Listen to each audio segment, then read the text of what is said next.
Everyone, welcome to adventure classes.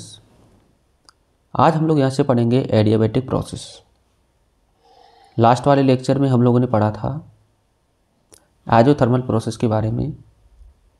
आइज़ोथर्मल process में slope की value किस तरह से फाइंड करें, उसके लिए वर्क डन का फॉर्मूला जाके क्या बनेगा। अगर आप लोगों ने पिछला लेक्चर नहीं देखा है तो जाके देख लें, जिसकी लिंक हमने डिस्क्रिप्शन में दे रखी है। आज केवल और केवल हम लोग बात करेंगे एडियाबैटिक प्रोसेस के बारे में। तो चलिए स्टार्ट करते हैं कि एडियाबैटिक प्रोसेस क्या होता है और किस तरह से ये आइज़ोथर्मल प्रोसेस से अलग है, इनकी बात करते हैं। यहाँ पर वर्क डन का फॉर्मूला कितना आएगा और क्यों यहाँ हीट की वैल्यू 0 होती है। चलिए स्टार्ट करते हैं। एडियाबैटिक प्रोसेस में अगर बच्चों बात करें तो यहाँ पर जो हीट एक्सचेंज होता है, हीट एक्सचेंज, उसकी वैल्यू होती है 0। क्या तो बाउंड्री के थ्रू कोई भी हीट का एक्सचेंज नहीं होगा। क्या तो डेल्टा क्यू की वैल्यू जो बच्चों बनेगी वो बनेगी 0। ठीक है, डेल्टा क्यू की वैल्यू कितनी होगी? 0। वही अगर फर्स्ट लॉ ऑफ थर्मोडायनेमिक्स देखें तो Q बराबर बनेगा W प्लस डेल्टा U। जब यहाँ पर बच्चों हीट की वैल्यू 0 है तो यहाँ पर लिखेंगे 0 बराबर W प्लस डेल्टा U। तो यहाँ पर जो वर्क डन बनेगा वो negative of increase in internal energy. ठीक है, तो यहाँ पर जो ये वर्क डन है वो क्या है? Work done by the system बराबर नेगेटिव इन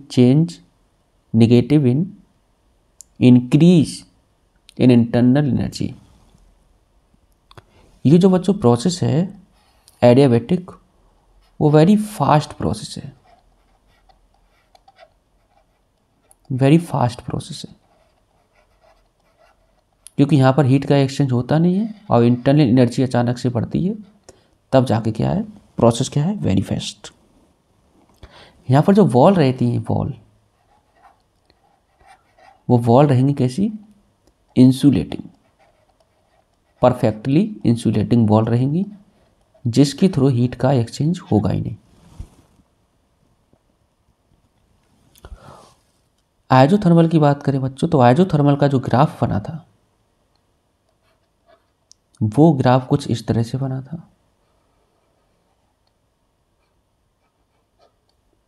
अगर यहाँ पर बात करें तो वेरी फास्ट प्रोसेस है, तो यहाँ पर जो ग्राफ बनेगा वो कुछ इस तरह से बनेगा। ये होगा एडियाबैटिक का और ये होगा आइज़ोथर्मल का। ठीक, अब यहाँ पर हम लोग निकालेंगे कि स्लोप की वैल्यू कितनी होगी और वर्क डन की वैल्यू कितनी होगी। तो आइडियल गैस के लिए उधर जैसे कि हम लोग पढ़े थे, आइडियल गैस के लिए तो आइज़ोथर्मल प्रोसेस में था PV बराबर कांस्टेंट, लेकिन यहाँ पर जो बनेगा वो बनेगा PV की पावर गामा बराबर कांस्टेंट।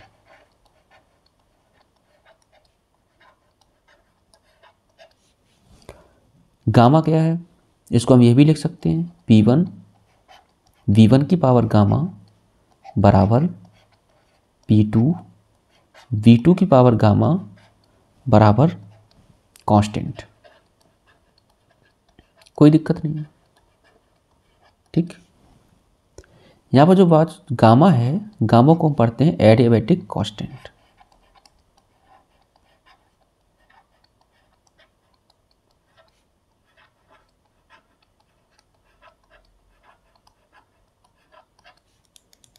एडियाबैटिक कांस्टेंट जो होगा गामा, वो होता है CP अपॉन में CB, या gamma equals to 1 plus 2 upon में F। क्लियर? CP क्या होगा? Specific heat capacity at constant pressure, वही CB बनेगा specific heat capacity at constant volume. अब यहाँ पर बच्चों हम निकालेंगे स्लोप की वैल्यू। स्लोप कितना बनेगा। तो स्लोप के लिए जैसे कि हम लोग देखे हैं पी वी की पावर गामा बराबर क्या है, कांस्टेंट। कांस्टेंट को हमने मान लिया के। तो इसको जब हम पार्शियल डिफरेंशिएट करेंगे तो पहला फंक्शन जैसा का तैसा, दूसरे का डिफरेंशिएशन तो गामा इंटू वी की पावर गामा -1 प्लस दूसरा फंक्शन जो बनेगा वो जैसा का तैसा, पहले का डिफरेंशिएशन तो dp और यहाँ पर लगेगा dv, ठीक है, बराबर क्या हो जाएगा, कांस्टेंट का डिफरेंशिएशन 0। इसको इधर ले आएंगे तो v की पावर गामा dp बराबर बनेगा माइनस गामा p v की पावर गामा -1 इंटू में dv। यहाँ से बनेगा dp अपॉन में dv को नीचे ले आएंगे तो स्लोप निकलेगा dp अपॉन dv बराबर माइनस गामा p v की पावर गामा -1 और अपॉन में b की पावर गामा।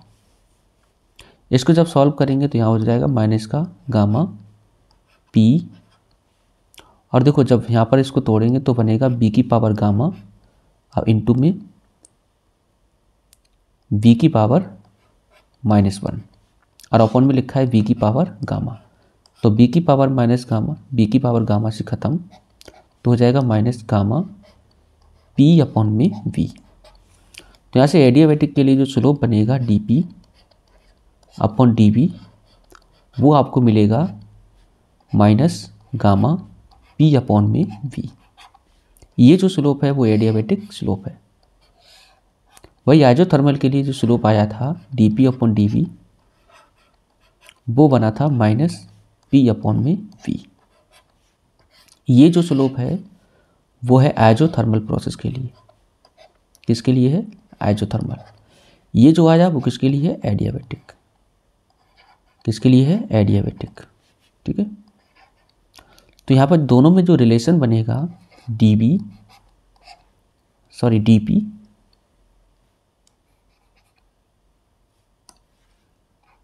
अपॉन में dv एडियाबैटिक के लिए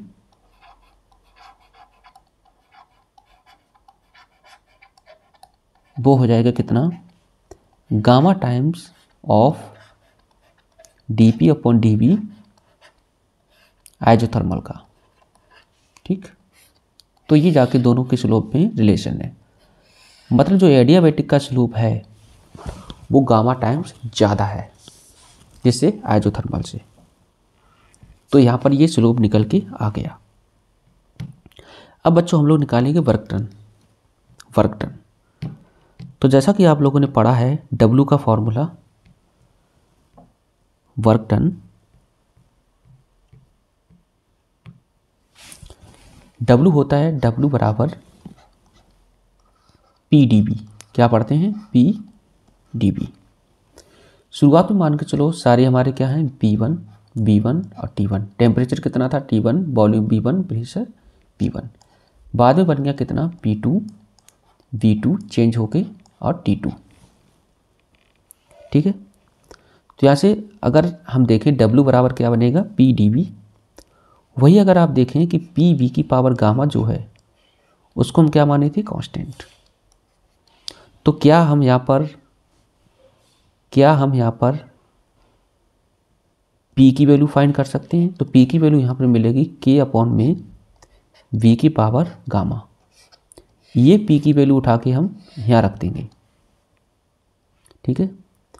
इसको एक तरह से और लिख सकते हैं हम, ये जो लिखा है टर्म PV की पावर गामा बराबर कांस्टेंट, या ये कहें P1 B1 की पावर गामा बराबर होगा P2 V2 की पावर गामा बराबर कांस्टेंट। ये भी बात बिल्कुल ठीक है क्योंकि PV किसके बराबर है, कांस्टेंट के। यहाँ से अगर P की वैल्यू निकालें तो K अपॉन में V की पावर गामा, ये वैल्यू उठा के हम यहाँ रखेंगे तो W बराबर मिलेगा, P की जगह पर लिखेंगे K अपॉन में V की पावर गामा, अब इंटू में कर देंगे dV। K को जब बाहर लेके तो K को हमने बाहर ले लिया, इंटीग्रेट करेंगे लिमिट लगाएंगे b1 से लेके b2, क्योंकि यहाँ पर क्या बचा हुआ है, केवल वॉल्यूम। और v की पावर गामा को ऊपर ले जाएंगे तो b की पावर माइनस गामा अब इंटू में dv। यहाँ पर हम लगाएंगे इंटीग्रेशन, तो हो जाएगा w बराबर k। इसको जब इंटीग्रेट करेंगे तो इंटीग्रेट करने के बाद आपको मिलेगा x की पावर n का होता है इंटीग्रेशन x की पावर n प्लस 1 अपॉन में n प्लस 1। जैसे x की पावर n लिखा हुआ है और dx है, तो इसका जो इंटीग्रेशन बनेगा वो बनेगा x की पावर n प्लस 1 और अपॉन में n प्लस 1। तो यहाँ पर x क्या मानेंगे, v।